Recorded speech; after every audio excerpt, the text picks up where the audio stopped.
پکار ده چې د الله د نبی د حالت انسان بار بار په مجلس کې بیان کړي، ځکه دا زمونږ دین دی او دا زمونږ نبی دی،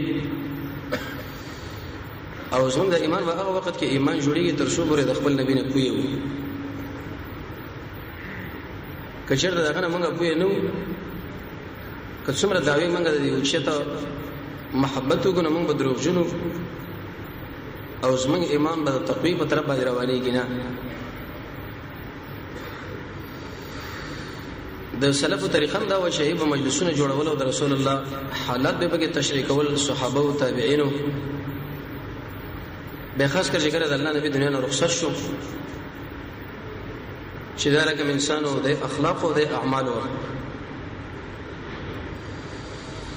عائشہ رضی الله عنها دا خبره نقل له وی چې په کوم مجلس کې د محمد رسول الله او د عمر صاحب تذکرہ نه کیږي، د مجلس کې به خیر نه شته. عمر صاحب د الله د نبی ملګری دی او د رسول الله تعلیمات غل ور نقل کړی شي دي، نو د حالاتو تشریح ده بینه د رسول الله د حالاتو تشریح ده. شیخ الاسلام ابن تیمیه رحمه الله څنګه فرمایي چې اسلام نه دی مگر عمر او عمر نه دی مگر اسلام. دومره اوچت انسان د دې باره کې مناسب ده چې انسان جدا جدا کتابونه پیدا کړي، لکه شفاء د قاضي عیاض، اسد الغابه، ابن کثیر د البدایه والنهایه په اول کې د رسول الله حالات ذکر کړي دي، او خاص کر نظرۃ النعیمه تفسیری حالات زمونږ د نبی تشریح او تحلیل کړي. زمونږ زوجه سیرت په لوی ماخذ نظرۃ النعیمه، بلکې مهم کتاب د رسول الله د سیرت لپاره قرآن دی. انسان چې کله د اول نه قرآن تر اخره پورې وګوري نو زموږ د نبی شخصیت به موږ لره معرفي کیږي چې لکه د اساسو نبی ګوره دغه انسان او د کارونو او د اعمالو دا مسله بار بار وایي دغه پکار دي. زموږ د سلف مابین کې فرق هم دی چې د قرآن او سنت سره زیات تعلق نو د محمد رسول الله تذکرہ به بار بار کوله. زمونږ د دنیا سره تعلق دی، آخرت زمونږ نه دی یاد وته دی، قرآن زمونږ نه دی یاد وته دی، او د رسول الله شخصیت او د حالت زمونږ نه دی یاد وته دی چې دا څوک دی او کوم ژوند دې تیر کړی دی. دا ډېر کم انسانان چې نه تاسو کړی چې د خپل نبی باره کې چې استاد نبی کوم ژوند په مکه کې او کوم ژوند په مدینه کې او به د نبوت نه مخکې کوم ژوند شاغله دا خبره یاد دی. وجه دا چې د سړي د رسول الله سره د محبت کم دی، اسه داوی کړی دا او د الله د نبی د شریعت مقصد باندې زمونږ د رسول الله ژوند قبل النبوه و بعده. د نبوت نظم مخکې زمونږ نبی څنګه و ورسته هلته څه حالات ورسته. قرآن کې الله عز وجل فرمایي زمونږ د رسول الله بارکه چې دا ما رحمت ذکر کړي د پاره د مخلوق رحمت للعالمین. وش په د اسباب او عالم ذکر کړي د الله د رحمت، لیکن په دې ټولو کې یو اساسي سبب چې د هغه زمونږ استاد نبی او دغه دنیا لاره تک دا رحمت دی. قضایا شفا کې دا خبره ذکر کړي. یو ورځ جبرئیل نه رسول الله ته پوښتنه چې زما بارک رب العالمین فرمایلی دی چې دا محمد صلی الله علیه وسلم رحمت د ټول مخلوق د پاره، زما د خوانه ته سره رحمت رسیدلې دی. جبرئیل ورته ویلې وې مخکې زما سره دا یره و د اخر خاتمه خو لیکن چې کله ما تعالی وحی راوړه او په دې وحی کې د څه خبره وشو امین زما په صفت کې الله ذکر کې نو ما دا معلومه کړه چې د رسول الله رحمت مال راوړه چې د زما خاتمه به الله خرابینا. یقینا چې رسول الله رحمت دی د ټول مخلوق د پاره. کله چې په مجلس کې د الله د نبی سیرت بیانېږي او یو سړی ورته نشي بیانې دا انسان د الله فضل په ځان باندې وګڼي چې د زمونږ رب العالمین فضل دی چې د محمد رسول الله د تاریخ لا دا غد د ژوند لا قبل النبوه او بعده اغه لیکینو ولو بیا ور باندې مونږه بوې کړو دا بد الله فضل بزام باندې ګڼو او یقیني دا رب العالمین فضل دی چې رسول الله صلی الله علیه وسلم سره به تر او به د قشانه دغه تشریح او دغه تحلیل او دغه حالت معلومول چې موږ سره به جون کې انقلاب راولي جداواله نظر النعیم کې تقریبا صرف پاس لس پیری ذکر شوی سیرت یو مهمه فائدہ پکې دا ده کوم سړی چې رسول الله سیرت بیانوي او غیله کینی وفيه إشارة إلى محبته مع النبي صلى الله عليه وسلم وبدې کې اشاره ده خبر الله چې د دې سړي کامل محبت ده محمد رسول الله صلی الله علیه وسلم سيدنا وامامنا عمر بن الخطاب هغه فرمایي وېته چې کله یو څوک معلومای چې د دې سره محبت نو داغه د شب باندې بار بار داغه تذکره کیږي اوړي راوړي و نو د رسول الله سره چې کله مونږ بیانوو به دې مونږ کینو په دینت باندې انشاء الله به مونږ له عمل نصیب کې او مونږ محبت د رسول الله سره راشي په دې باندې شکر ایستل بکار دی چې الحمدلله زموږ محبت د محمد رسول الله سره شته هغه زموږ نبی او زموږ امام دی دا د اسلام بنیادی او مرکزی مسله ده چې انسان د محمد رسول الله سره محبت ولري حدیث کې راځي د الله نبی فرمایي عليه الصلاه والسلام وی هیڅ ودا څو کې د ایمان والا جوړیږي نه تر دې پورې چې زور ته د ارسنه محترم نشم حتی یو روایت کې دم راغلی چې داغه د نفس هم زور د محترم نشم دغه به ایمان نه عمر صاحب ورته ویل یا رسول الله او وی مال د خپل ځن محترمي ټول صحابه دا خبره وکړه هر مؤمن به دا خبره وکړي زمونږ الله په قران کې د زجر په صفت کې دا خبره ذکر کړې ده چې آیات تاسو د خپل ځانونه د محمد رسول الله د ځان محترم غړي ښکاری هغه د بسنګر کې برخه اخلي او هغه د اسلام لپاره قسمه قسم تکالیف وچته او تاسو په قلار باندې ناس الله وګوره دا به انصافي ده ظلم دی نه روا ده خبره د دې وجه د ایمان او د اعمال او د حلاوت لپاره یو سبب هم دی چې د محمد رسول الله سره محبت سره ولري درسونه کې بار بار بیان شوی دی مخلوق له شکایت نه کو خوښ پرستی به د الله او د الله رسول پر رضا باندې وړاندې کوونه د رسول الله سره محبت لرو په دې برابر کې چې الله زمونږ رب دی او اسلام زمونږ دین دی او د محمد صلی الله علیه وسلم زمونږ نبی دی د پردیس زنانه په نظر بندو حرام بنخرو د دنیا نه به رغبتی کو د الله توحید منو د رسول الله سنت به منو ایمان په تقدیر باندې بلرو قیامت باندې نیکه ملګری به ځان انتخابو د رب العالمین د دشمنانو سره بورانه کونو الله بس موږ په عبادت کې خوان پیدا کی په دې ولس اسبابو کې یو سبب دا دی چې المحبت مع النبي صلی الله علیه وسلم د محمد رسول الله سره مینا د سره محبت ابه معنوي محبت او حسي محبت د دوړو کې دا راغلي ده انسان چې کله په دې حدیث باندې نظر ورواچو چې رسول الله فرمایي پتا شو کې هیڅ څوک د ایمان والا جوړیږي نه تر څو پورې چې داغه د نفس نه او داغه د مال نه او د پلار د ارث نه ورته محترم نشم نو به موږ وګورو چې زموږ محبت رسول الله سره څومره دی او زموږ د بیبيانو سره څومره دی او د پلرونو سره څومره دی او د مورګانو سره د ملګرو سره او د دنیا سره به د شړې د ایمان معلومات کیږي د الله نبی فرمایي پتا شو کې ګوره بالکل به ایمان شته نه دلیل په دې باندې چې اورنۍ فائدہ د سیرت هغه د رسول الله محبت دیمه فائدہ کله چې انسان د رسول الله سیرت لکینی نو دا په قران کریم باندې کوي ځکه د قران اول نه اخر پورې زمونږ د نبی ټول تاریخ دی دا درجه تاریخ چې بده کې چرته دروغ نشته او د تاریخ د رحمت نه ډک دی نور تاریخونه کې رښتیا او دروغ ټول شته لیکن د قران په تاریخ کې شرط هم دروغ نشته دا ټول رښتیا دي دا خبره یاد ساتئ کم سړی چې قران نه ګوري دای په تفسیر باندې ځان نه پوي نو هغه همیشه د اسلام سره په ټکر راځي لکه معتزله شو د قشن دی متعلق ملګری او کله چې انسان قران لکینی د رسول الله سنت لکینی دا به چرته ټکر د اسلام سره ونه وي لبیک ورته وي او هغه عمل کې راولي یو فدا اهل المدام ذکر کړی چې په دې کې سړی د افراط او تفرید نه بچ کیږي. څه مطلب؟ کله چې انسان سیرت د رسول الله وګوري نو دلته د اسلام دشمن معرفي شو، د اسلام بچي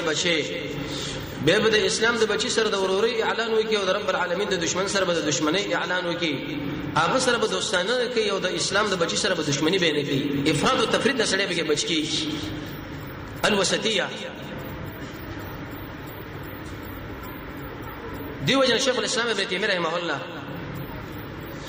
په دین د اسلام د استقامت لپاره ډېر اسباب ذکر کړي دي. یو سبب کې وسطیت او معنا د افراط او تفرید نه ځان ساتل، او دا په هغه وخت کې کېږي چې سړی د رسول الله سیرت سره کینی، هغه ووري چې زمونږ د نبی جهاد سره کوم ته، زمونږ د نبی دعوت سره کوم ته، زمونږ د نبی زکات په کومه طریقه باندې خلک دعوت اول او دغه په کور کې ژوند څنګه او د ملګرو سره به څنګه او د رب العالمین سره به ژوند څنګه، دا د رسول الله سیرت نه ځکه کېږي. نو سیرت دا منه طریقه حیات النبی صلی الله علیه وسلم، زمونږ د محمد رسول الله د ژوند تحقیق دې ته ویل شي سیرت. د زمونږ د رسول الله تربیت چې هغه د ملګرو تربیت څنګه کړی لري، زمونږ د رسول الله اعمال موږ له تشریکی چې دا اعمال انفرادي کوم او اجتماعي کوم، خلوت کې کوم او ملګرو سره کوم، زمونږ د رسول الله عبادت موږ له تشریکی چې په دې کیفیت باندې دا منځو، په دې کیفیت باندې اخلاق و دلیل په دې باندې چې دا ټول شی په هغه وخت کې انسان لزدکیږي چې کله هغه د رسول الله د سیرت سره آشنایی لري، هغه لکینی. اهل علم دا خبره لیکلې ده کله چې وسره د رسول الله سره محبت لري کړه پیغمبر تذکرہ په دې مجلس کې لکونه کړه دوشم د سړی بسړی نشي، زګه چې سره محبت هي کلس کرته یا سل کرته داغه تذکرہ تعالی څوکې په خپل یاد ته په سړی کېږي نه، داغه جدایي له کلکی ودرېږي نه، بلکې دا بنش برداشت کولی شي هغه زمانه جدا شي. اما چې د چا سره د محبت نه په کلونی کې بل هغه په طرف باندې ستا پروانه ورګري شي، هغه که شرط موجودی که موجود نه ستا په ژوند کې بشرط انقلاب وغیرہ را نشي. نو اهل علم دا خبره لیکلي د سیرت و انسان به محمد رسول الله په ژوند باندې هغه وخت کې کوئی شي چې هغه مخ کې د جاهلیت دوره مطالعه کې هغه وګوري چې رسول الله کله نور راغله د دې خلکو کوم ژوندو، کوم رواجونه و، کوم عادتونه و، کوم ترتمونه کې د خلک واقع و، کله چې محمد رسول الله راغی نو کوم رانه ایراله. عمر صاحب څنګه فرمایي د اسلام په خوان باندې نه پیږي مګر هغه انسان چې هغه د جاهلیت دور کتلی د چې انسان له اسلام د خوان ډیر نشه معلومیږي. نو د نبی کریم علیه الصلاه والسلام دراتک نه وړاندې اول دغه ژوند چې لږ زره تشریف وکړ دا به زموږ د محمد رسول الله د ولادت مسله، به دغه د دعوت مسله، او به دغه د دعوت رنگ، به تر قیامت پورې چې کومه مسله موږ پاتې ده. سورۃ بقره کې قران کریم کې الله رب العزت محمد رسول الله تذکرہ کوي. د مثال په وضاحت کې د رسول الله مثال د څه ولکه یو ځای کې چې تورتمي هیڅ شي نه ویني،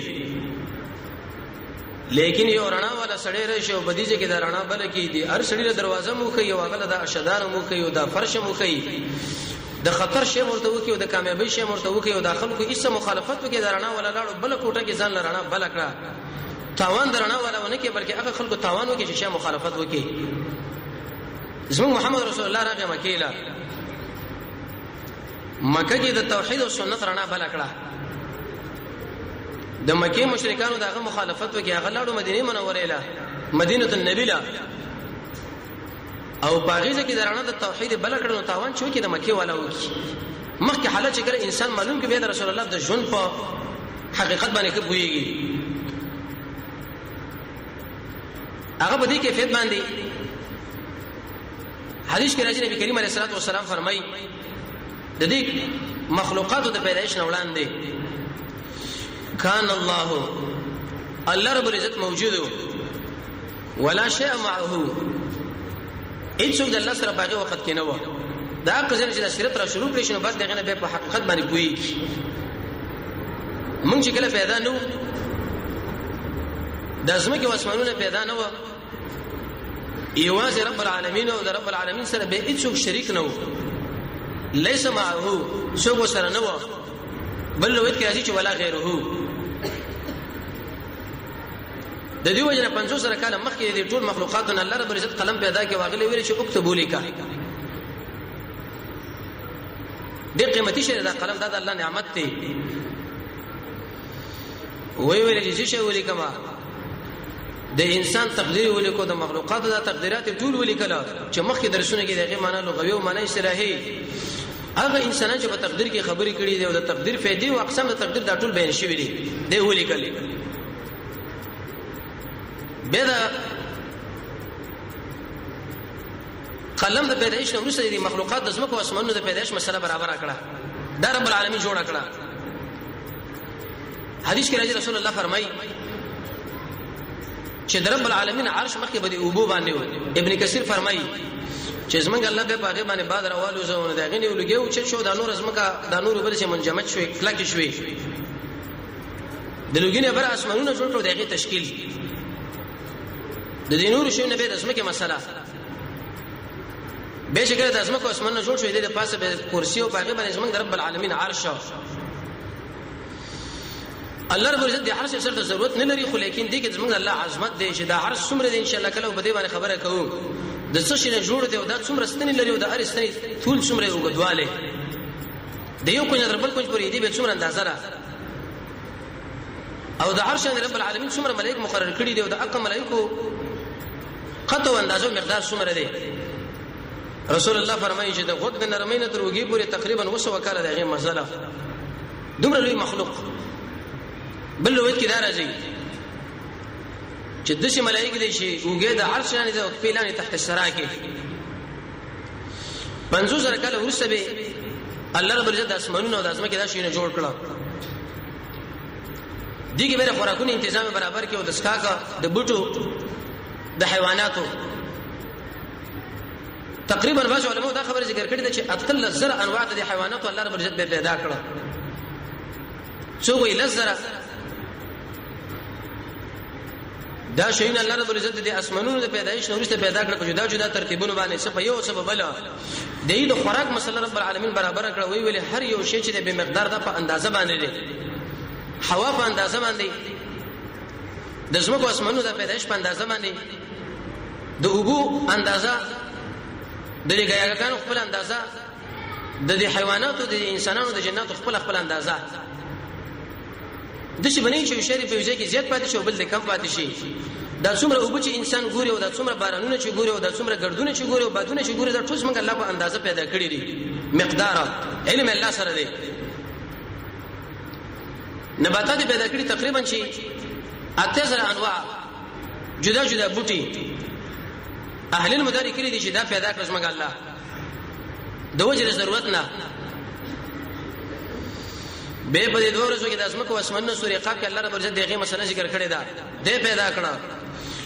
امام قرطبي رحمه الله فرمایي په دې کې اشاره ده چې څنګه الله په دې باندې قادر چې دا په سکند کې ارڅ پیدا کړي بلکې دغه نه مخکي لیکن مقصد به دا و چې اې آدم علیه السلام اولاده لکه څنګه چې رب العالمین د اسمکو اسمنه په دې شپږ ورځو کې پیدا کړې دي نو تاسو د دنیا د ژوند کوي خو لیکن ډېر په دمه دمه باندې تعجب وکړي نه کوي اهل المدارک کړي دي چې د انسانانو د پیدایش نه مخکې د اسمکو اسمنه چې الله پیدا کړ د دوړ مابین کې تقریبا د لس کرب په اندازه باندې یا د 15 ارب کالو په اندازه باندې وخت او اندازه تیر شوی ده دا اوسه چې معلومات کی چې هغه د ریاضي د حساب سره واقفي من نو رب العالمین د اسمانونو پیدا کړ لس کربا یا 15 ارب کاله مخکې اسمان پیدا کړ اوس په مې پیدا کړ په دې کې د شوی نه پیدا کړ سره د دین قرآن کې رب العالمین فرمایي چې نه به چرته تغییر شته نه به چرته سوریش تري نه به چرته بل انقلاب شته نه بل مسله قیامت له نږدې بس موږ الله د عرش به وران کی سورہ رحمان کې الله فرمایي د اسمانونو بده شي لکه رنگینه وړای او کله فرمایي د شي برو بهيږي لکه څنګه چې د شګو د ډیره کې بهيږي یا د تیلو د اخیره لند برو ورځيږي زره زره ټوټه ټوټه بشي دا دلیل به دې باندې چې رب العالمین کور جوړ کې دغه نو سره انسان مسله برابرې سورہ بقره کې الله دا ترتیب ذکر کړی دی الله اسمانونه پیدا کړو زمکه پیدا کړو بیا باقي کې د انسان پیدایش شو کې به مرتضی خبره کړو چې اعبدوا ربکم د خپل رب بندګي وکړي په عقیده توحید باندې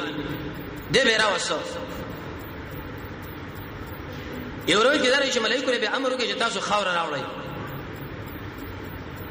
د ملائکه شمیر به وسره راشي اصل کې دا چې موسی علیه السلام رب العالمین نه پوښتنه وکړه چې یا ربي من معك في السماء زما رب سره بر اسمانونو کې څوک دي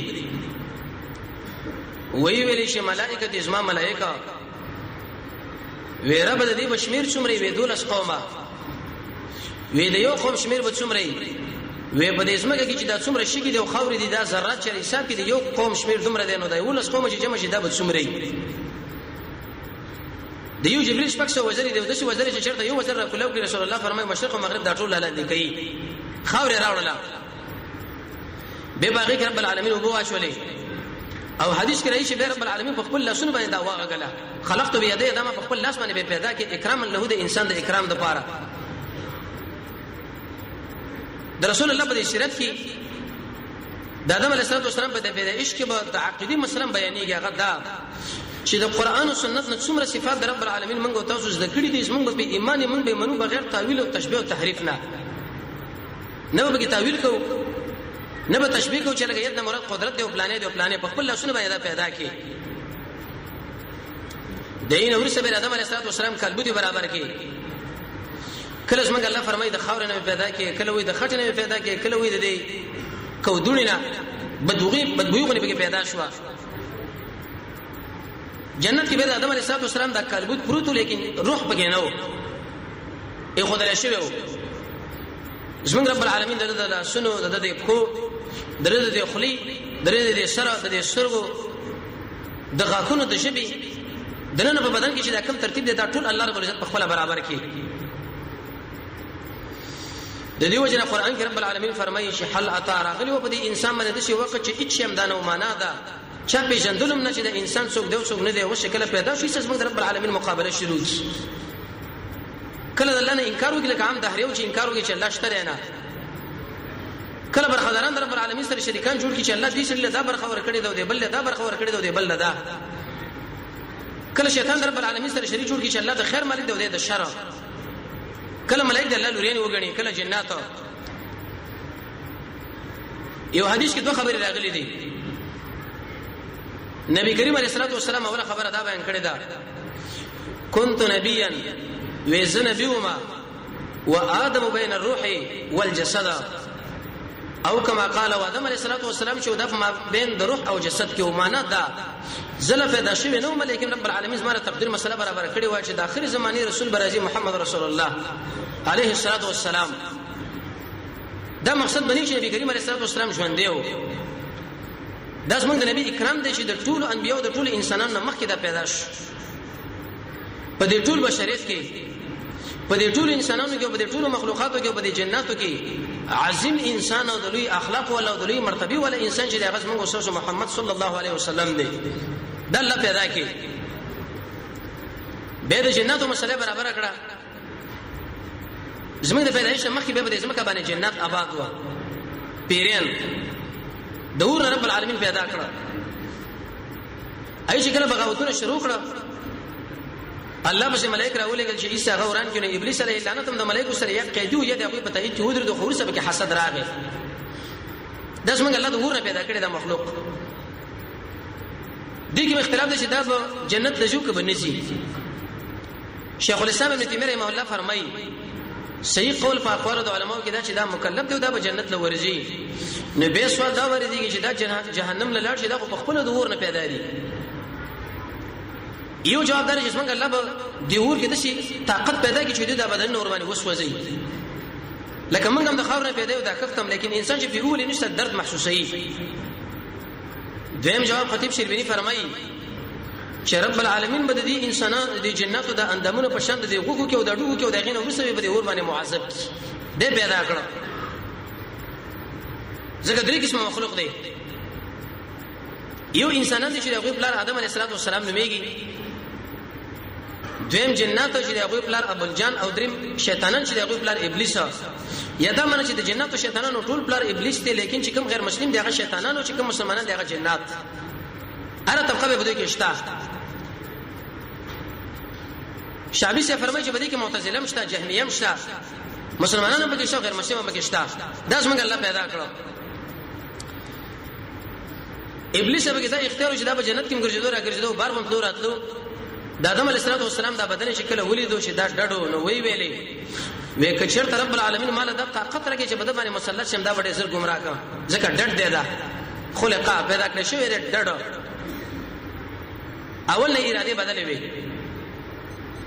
او حدیث کې راځي رسول الله فرمایي الله رب العزت فرمایلی دي چې زه بنده په ګمان باندې ما د چونګې په الله باندې ډېر غلط ګمان ورولرلو که چیرته مال الله طاقت راکې په دې ادم باندې زبدا گمراه کوم نو یقینا به هغه کارونه د شروع کړل دا به زه له سوال راځي چې شیطانو دغه اولاد الله ولې په موږ باندې مسلط کړي دي یو جوابدار چې الله موږ امتحان کې چولې چې داخله کې منی او کني منی دویم زمونږ د فریاد رب العالمین لا خوخيږي چې ابلیس کله موږ دوکه کې یم په یوځای کې خطا کې او موږ د خپل الله لایسته تملق کو فریادونه کو د رب العالمین له خوخ راځي دریم دی وجنه چې انسان شریع اسکار استعمال کې چې کوم قران او سنت خودلی تقریبا 15 شو اذان د سوره بقره ده د قران مجلس دی آیت کرسی ویل د سوره بقره د ورسنه ایتونه همیشه په داسې ګرځیدل ذکر د رب العالمین د ورسنه سورته ویل زید خوراک او ساګ نه ځان ساتل زید قبول نه ځان ساتل لا اله الا الله ویل امنت بالله ویل لا حول ولا قوه الا بالله ویل د سوره حدید ابتدایي آیتونه زمونږ د رب العالمین معرفت په الله باندې کامل ایمان د الله په کارونو باندې رضا رښتیا ویل اخلاص په ځان کې پیدا کول امر بالمعروف او نهي عن المنکر ګناہوں پر خدای په قران کریم کې سوچ دغه کارونه تر څو پورې انسان استعمال کې د ابلیس نه بچ شي نو ابلیس بچتلو د آدم علیه السلام دا ډانچه وی چوري دا وی ویل کبه دې باندې چرته مال الله طاقت راکې زبدا زردو کا کما زمونږ الله به به روح واشو حدیث کې راځي من روحي د الله یو خاص روحو د دې باره کې به دومره علم موږ تاسو لرو چې د رب العالمین په بدن کې د شیو حس پیدا کی د شیو شپه کې وردنه کې چې موږ په سترګو باندې وینو نه لیکن دغه د وجنه انسان جوړي کې صحیح کله چې روح کې اوجنه ایسه د انسان به بدبویان شروع کې او دا خراب شي او مړ شي اگر کو علماء د باره کې ډېر تفصیل لیکل دي چې دا څه مطلب خودم اجمالی علم لرل پکار دي به د انسان د بدن د دوه شی نه جوړ دی یو د انسان بدن او بل د انسان روح د بدن د غذا چې د خوراک او څښاک او د روح غذا چې د قران او سنت لکه نستله کله چې انسان د دوه غذاګان راځي منه کې دا به همیشه پریشان وي خوراک څخه کول لیکن د قران او سنت لري ګرځي ته بخپای او چې د قران او سنت په مجلسونو کې کینی لیکن خوراک څخه نه کې به انسان له پریشانی تر څو پورې چې د روح بدن د دې دوړو لپاره غذا انسان برابر کی یو حلال خوراک او بل د قران او سنت تربیته دا چې انسان وږي څنګه الله برابر کی انسان له بل هیڅ باندې خوشالي نه سوا د دین چې هغه د الله په دین باندې خوشاله شي نه به بزیناونو باندې خوشالي کوي نه په خوش پرستی باندې نه په بل حتی په خپل بیبي باندې زګه دام د معمولی وخت د پر لذتونه خوندونه چې انسان مرشي به ختم به زمنګ الله د آدم علیه السلام د چبي بوختینه حوارز الله نه پیدا کړه اثر کې راځي چې کله پیدا شو وروي کته نو بده کې استراب راغی قرطبی را نقل کړي ورته وی ویل چې خلقت الیک لتسكن الیا وېزه تعالی پیدا شوی چې ته مال آرام او سکون حاصل کی اهل علم فرمایي وینارینه د خاورینه پیدا دي ځکه وداغه تعلق د زمکه سره دی زنانه چې دغه د انسان د پختنه پیدا راغه غوړ چې نارینه په کم کیفیت باندې ځانه جوړ کې ډولي کی ټول مسله دغه خپل خاوند آدم علیه السلام د رب العالمین د عراق علاقه راکته کې د آدم علیه السلام د ټول بدن په ټول دنیا کې تقسیم شوی دی د پوندې علاقه د عراق د زمکه نه جوړه شوې ده ال تراغه ځکه دا قوي خلک دي د عراق خلک ال د شکل راکته شو نو تر لاسو پیړۍ پورې د آدم علیه السلام د بچی ټول نیکانو توحید والا که خلک و دونه علیه السلام په وخت کې ایسه به فسادونه پیدا شو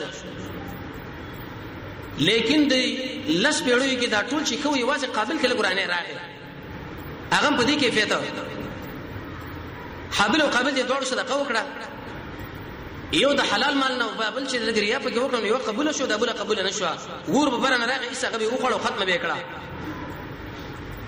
دای وجه زموږ د امت خصوصیت دي چې صدقې غنیمتونه دا به موږ تقسیمو دا ورسو زینا نو حسد راغی کې نه راغله نو ایسه ورانه دا وږي چې هغه قتل کې رسول الله فرمایي تر ورځ قیامت پورې چې څومره ناروا قتلونه کیږي په دې ټولو کې قابل دي خلکو سره شریک دي ځکه غلط بنیاد ویجار کې خود ورور به ځان سره ګرځو تر دې پورې چې کارګر هغه شاید په کولې ایسه به د خپل ورده پر کې پاره کیفیت باندې قرطبي دا هم لیکلی دی چې اول حسد په اسمانونو کې هغه ابلیس د آدم علیه السلام سره کړی دی لاندې قابل د حابل سره د نوح علیه السلام په وخت کې ایسه خلکو شرک شروع کی امام بخاری رحمۃ اللہ علیہ هغه ټول مسله ذکر کړی دا یو پنځه بګینه کان خلکو دا غوي مرګ چې کله وشو ابلیس راغی ورغه تصویران جوړ کړي تصویران جوړ کړي به دغه نه بوتان جوړ کړي حتی تر دې پورې چې به دغه د روحونو بندګي به کوله یا دول به بکی یا دغه د بوتانو بندګي به کوله یا دول به بکی هغه خلک الله له وسیله کې پیش کړه چې دا موږ رب العالمین له وسیله کې پیش کوو د دې وجه علماء دا خبره ذکر کړې ده چې کفر او شرک په هغه وخت کې راځي چې کله بت پرستی او تصویران شروع شي زمونږ د محمد رسول الله تشبیه د نوح علیه السلام سره ده یو خود دی وجنه چې هغه د بت پرست قوم په مقابل کې راغلی او زمونږ نبی راغلی دی هغه په دین د اسلام باندې ډیر تکالیف برداشت کړي دي او زمونږ رسول الله برداشت کړي دي بلکې زمونږ نبی دا غنم زیاته او په شرک باندې رب العالمین خپکیږي د الله نشو بل چر نه مدد شویل رکوع کول سجده کول تما امید شرک دمنه د زړه تعلق رب العالمین نه کټو د بل چا سره پیوسته یوزي الله په نوح علیه السلام راولېګو او هغه د دې خلکو په خلاف باندې تحریک شروع کړي دعوتونه شروع کړي انفرادي او جهري او د شپې او د ورځې حتی تر دې پورې چې وکړه مسلمانان شو نه نیم سو وکاله کې درې په کې د نوح علیه السلام بچین نارینا دوی لوريانه وي دوی مور پلارو بعض علماء اتیا کسان ذکر کړي خو لیکن شربینی رحمه الله یو موقوف روایت کې دا کسان ذکر کړي دي دا یقینا اوچت جهاد دی اوچت دعوت او سره د دینه چې دا نبیم دی فصیح هم دی تقوا پکې دا موږ له پکې دا تربیت دی چې اے رسول الله امت تاسو به دعوت کوي که څوک منی کني منی لیکن رستکیږي باندې خپل دعوت بجاری ساتي نو امیدي باندې کوي زمونږ الله به دې قوم باندې عذاب راوځي ځکه هغه ورته کیرا وکړه درجه په دې مشکور باندې عذاب راغی سره عاشوری په لسم باندې الله رب العزت دوی نجات ورکړي او خلک برباد شو د نوح علیه السلام بچ کېدل د موسی علیه السلام بچ کېدل حدیث کې راځي بخاری کې د حسین رضی الله شهادت وغیرہ دا ټول په دې لسم باندې راغلي بدر الدین عینی کې ډېر واقعات هغه ذکر کړی دي عمدۃ القاری کې عینی سبا چې په دې باندې دا کار شوی او دا کار شوی او دا ابن قیم فرمایي چې د نوح علیه السلام د درې بچي حام سام یافس دا پاتې شول د سام په اولاد کې عرب فارس او رومیان رالل دا ډېر ښه خلک دي او ښه خلک دي د حام په اولاد کې قبطیان رالل دا کوم چې فرعونین دي بربر یو قوم دي او د سودان والا خلک د یافس په اولاد کې چې دا ډېر بخیره خلک و دي کې یجوج ماجوج وغیرہ دا خلک رالل ثقلاب دي ابن قیم فرمایي چې کله هر کله دا یافس داغه په اولاد کې خراب خلک رااله وجه دا و چې د پلرونو کې نقصانونه رااله او قانون دار چې کله د چا په پلار کې نقصان یې ایسه داغه بچی کې به داغه نقصان پیدا کیږي شیخ الاسلام ابن قیم رحمه الله دا تجربه ذکر کړی دا وې د ډیرو نیکانو علماء بچی ایسه الله خراب وکړي او د ډیرو خراب انسانانو بچی هغه نیکانو وکړي دا وجه سره په دې مليانو کې بعضی مرزونه دي باطنی بچی کې اثر پریوزي او په دې عوامو کې د دین سره محبت دی او مینه ده ایسه دغه اثر په دې بچی باندې ور پریوزي نو د نوح علیه السلام د درې بچی چې سام دغه نه عرب رومین فارس والا حام چې دغه نه بربر قبطیان او سودان والا او یافس چې دغه نه ثقلب او یجوج او ماجوج داخله کا تر دې پورې د تاریخ مسله سره نبی کریم علیه السلام د پیدایش مخکې دا مسله ورسېده